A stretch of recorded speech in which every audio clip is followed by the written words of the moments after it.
رأيت شمائل الإنسان تسمي مكانته، فطوبى للكريم يرد السوء بالإحسان. رأيت شمائل الإنسان تسمي مكانته، فطوبى للكريم يرد السوء بالإحسان فاضلا، وذلك صاحب الحظ العظيم، وذلك صاحب الحظ العظيم.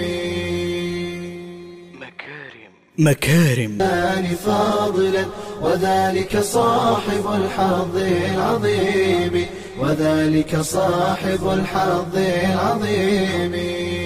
مكارم الأخلاق صافا ومعوانا على الخلق القويم، وكن بمكارم الأخلاق صابا ومعوانا على الخلق القويم، وكن بمكارم الأخلاق صابا ومعوانا على الخلق القويم.